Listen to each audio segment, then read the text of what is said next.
இந்த வாரம் ஒரு வாசகர் கேள்வி பதில்ல இந்த இஸ்ரேல் அமெரிக்கா கூட்டு சேர்ந்து ஈரான் மேல நடக்கிற சண்டை, ஈரான் அவர்களுக்கு பதிலடி கொடுக்குற இந்த சண்டை எப்போ முடிவுக்கு வரும், இதனால் இந்தியானுடைய பங்குச்சந்தையில் என்ன மாதிரி பாதிப்புகள் இருக்குன்னு கேட்டிருக்காங்க.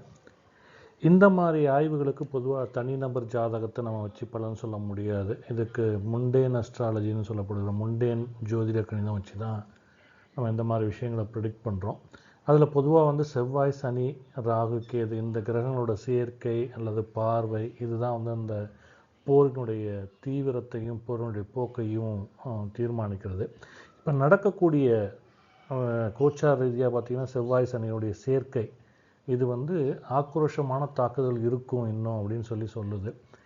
ஈரான் விருச்சிக ராசி மிதுன லக்னத்தோட தொடர்புடையதுனால கண்டிப்பாக இந்த செவ்வாயினுடைய தாக்கம் அதுக்கு அதிகமாக இருக்கிறதுனால இந்த சண்டை வர வாரங்களில் தீவிரமாக இருக்க வாய்ப்பு இருக்குது அப்படின்னு தான் சொல்கிறது. அதே நேரத்தில் இஸ்ரேல் ஒரு விதமான மாற்றத்தை நோக்கி மாறுபட்ட ஒரு ஸ்டாண்ட் எடுக்கக்கூடிய வாய்ப்புகளும் இருக்குது. இந்த வார இறுதி ஏன் பர்டிகுலராக சொன்னால் சனி செவ்வாய் சேர்க்கையில் உள்ள அந்த பாகைகளினுடைய நெருக்கம் அதிகமாக இருக்கிறதுனால வான்வெளி தாக்குதல்களும் ஏவுகணை தாக்குதல்களும் அதிகமாக இருக்க வாய்ப்பு உண்டு. அது இல்லாமல் கேதுனுடைய தாக்கம் இங்கே இருக்குது. அதனால் நேரடி போரை விட மறைமுக தாக்குதல், அது சைஃபர் அட்டாக்ஸ் இல்லை ஏதாவது ஒரு விதத்தில் நிலைகுலைய செய்கிறது, அந்த மாதிரி மூலமாக பரஸ்பரம் ரெண்டு நாடுகளுமே ஒருத்தருக்கு ஒருத்தர் இதை செய்ய முயற்சி பண்ணுவாங்க. அப்போ இதுக்கு தீர்வு எப்போ அப்படின்ற ஒரு கேள்வி நம்மளுக்கு ஆட்டோமேட்டிக்காக வரும்.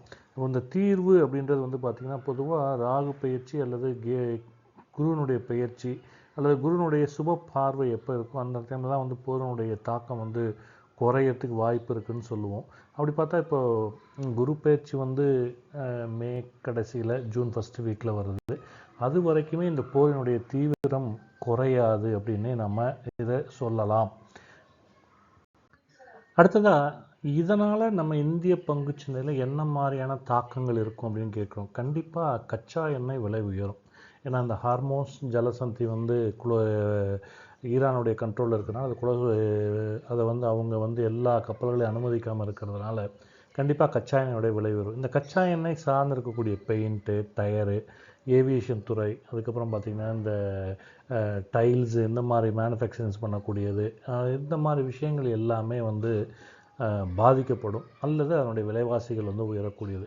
அப்போது ஆட்டோமேட்டிக்காக என்ன ஆகிடும், சேஃப் இன்வெஸ்ட்மெண்ட் அப்படின்னு பங்கு சந்தையோட பார்த்திங்கன்னா தங்கத்தில் முதலீட்டாளர்கள் பாதுகாப்பாக பண்ணுவாங்க. ஆனால் போரின் காரணமாக பங்கு சந்தை எப்படி இருக்கும் அப்படின்றது சொல்ல முடியாது. முன்ன பின்ன வேரியேஷன் அதிகமாக இருக்கும். அதனால் திடீர் சரிவுகள்லாம் நிஃப்டியில் ஏற்படலாம், பேனிக் செல்லிங் இருக்கலாம். இதனால் குறிப்பாக ஐடி, அப்புறம் வங்கித்துறைகள், அப்புறம் உலகள பொருளாதார சூழலில் அதிக ஏற்ற சந்தை இறக்கம் இருக்கிறதுனால இந்த ஏற்ற இறக்கத்துக்கு ஏற்ப அதனுடைய பாதிப்புகள் இருக்கும். இந்த போர் சொல்கிறபடி ஜூன் மாதம் வரைக்கும் நீடிக்கிறதுனால கண்டிப்பாக இன்ஃப்ளேஷன் சொல்லப்படுகிற பணவீக்கம் அதிகரித்து வட்டி விகிதங்கள் குறையாமல் போகும். இது ஒரு வாய்ப்பு இருக்குது. அதே நேரத்தில் சந்தையில் எப்போ வேணாலும் கேப் டவுன், அதாவது திடீர்னு விழுறது அல்லது திடீர்னு ஏறுறது, இந்த ஏற்ற மாற்றங்கள் அதிகமாக இருக்கக்கூடியதுனால ஒரு பொசிஷனை வாங்கி அடுத்த நாளுக்கு வச்சுக்கலாம் அப்படின்றது தப்பை பண்ணக்கூடாது. அந்த மாதிரி இருந்தால் பங்கு சந்தை வைத்து ஓரளவு ட்ரேடிங் பண்ணக்கூடியவங்கெல்லாம் ஜாக்கிரதையாக இருக்க முடியும். ஷார்ட் க்ளோசஸ் இன்ட்ராடே பண்ணிக்கிறது உத்தமமான விஷயம். இதுதான் பங்கு சந்தையை வச்சு சொல்லக்கூடிய விஷயமாகவும் நாம் பார்க்குறோம்.